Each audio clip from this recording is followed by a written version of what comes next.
அடுத்த நாள் காலையில் விக்ரமனால் எந்திரிக்கவே முடியாது. பயங்கரமாக ஜுரம் அடிக்கும். இதை பார்த்துட்டு பொன்னன் சரி போய் வைத்தியரை கூட்டிகிட்டு வரலாம் அப்படின்னு சொல்லிட்டு அவன் போயிடுவான். அப்போ விக்ரமன் வந்து அவனையே அறியாமல் அவன் வந்து அம்மா அம்மா அப்படின்னு சொல்லிட்டு கத்த ஆரம்பிச்சிருவான்.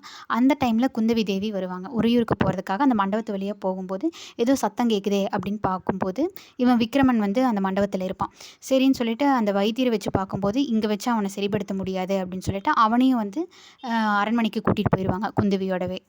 குந்தவிக்கு தான் நல்லா தெரியும்ல இது விக்ரமன் தான் அப்படின்னு சொல்லிட்டு. அதனால் விக்ரமனை ரொம்ப நல்லா கேர் எடுத்து பார்த்துக்கிறான். ஒரு வாரம் வந்து அவன் படுத்த படுக்கையாகவே இருக்கிறான். இங்கே வந்து பொன்னன் அந்த வைத்தியரை கூட்டிகிட்டு வந்தோடனே இவனுக்கு ஷாக். என்னடா இது இளவரசர் காணோம். ஒருவேளை இவரும் வந்து கபாலிகர் ஆள்கிட்ட சிக்கிட்டாரோ என்னவோ அப்படின்னு நினச்சிட்ருப்பான். அப்போ அங்கே இருக்கிற ஒருத்தன் மூலமாக தெரிய வரும் அவரை வந்து மகாராணி வந்து கூட்டிகிட்டு போயிருக்காங்க அப்படின்ட்டு. சரி அவங்கள விட நம்ம நல்லா பார்த்துக்க முடியாது அப்படின்னு சொல்லிட்டு இவனை வந்து விட்டுருவான்.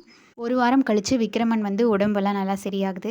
விக்ரமனும் குந்தவியும் வந்து பேசிக்கிறாங்க. அவங்களுக்குள்ள காதல் உரையாடலெல்லாம் நடக்குது. ஹாரப்பன் எப்படியும் மோப்பம் பிடிச்சி அங்கே வந்துடுறான். அவனுக்கு என்ன கட்டளைன்னா, இந்த ஜென்மத்திலே நீ ஒரு ராஜவம்ச ரத்தத்தை பலி கொடுத்தினா உனக்கு இந்த ஜென்மத்திலே ஒரு அரசர் பதவி கிடைக்கும் அப்படின்னு சொல்லிட்டு அவன் ஆசை வளர்த்துட்டு இருந்திருப்பான். அதனால் இவன் என்ன பண்ணுவான், விக்ரமன் எப்படியாவது பலி கொடுத்துடலாம் அப்படின்னு சொல்லி சூழ்ச்சி பண்ணி அவனை கூட்டிகிட்டு போவான். இதை வந்து பொன்னன் எப்படியோ ஒட்டு கேட்டிருந்திருப்பான். இந்த கபாலிகர் ஆள்களெல்லாம் பேசிகிட்டு இருந்திருப்பாங்க. அதனால் பொன்னனோட உதவினால் விக்ரமன் அவங்க கிட்டேருந்து தப்பிச்சு வந்துடுவான். இப்போ வந்து இன்னைக்கு நைட்டு வந்து விக்ரமன் போய் கப்பல் ஏறணும். இன்றைக்கி அமாவாசை இல்லைன்னா வந்து ஒரு மாதம் கழித்து தான் இது பண்ண முடியும். அந்த ஒரு மாதத்தில் என்ன வேணால் நடக்கலாம். அதனால் விக்ரமனும் பொன்னனும் வந்து போயிட்டுருக்குறாங்க. இருந்தாலும் அவனுக்கு அம்மாவை பார்க்காம போகிறோம், சிவனடியாரை பார்க்காம போகிறோம் அப்படிங்கிற ஒரு வருத்தம் இருக்குது. போகிற வழியில் ஒரு மண்டபம் இருக்குது. அந்த மண்டபத்தில் இந்த ராஜாக்கள் மாதிரி அவங்கெல்லாம் வந்து நிறைய பேர் இருக்காங்க. என்னது இவ்வளோ பேர் இருக்காங்க அப்படின்னு பார்க்கும்போது அங்கே பொன்னனுக்கு தெரிஞ்ச ஆள் இருக்காங்க. போய் என்ன அப்படின்னு விசாரிக்கும்போது அருள்மொழி தேவி கிடச்சிட்டாங்கன்னு சொல்கிறா. விக்ரமனோட வாய்ஸ் கேட்டோன்னே மண்டபத்துக்குள்ளேருந்து அருள்மொழி தேவி வெளியே வந்து பார்ப்பாங்க.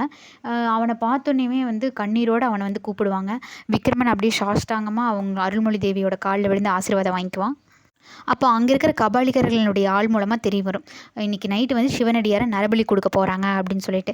இப்போது சிவனடியார் வந்து இவங்க ஃபேமிலிக்கு ரொம்ப நல்லதெல்லாம் பண்ணியிருக்கிறாங்க.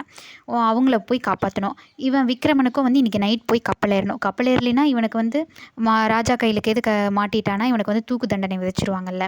ஸோ இப்போ அவன் என்ன பண்ண போகிறான், போய் சிவனடியாரை காப்பாற்ற போகிறானா இல்லை அவனோட உயிரை காப்பாற்றிக்கிறதுக்காக போய் கப்பல் ஏற போகிறானா?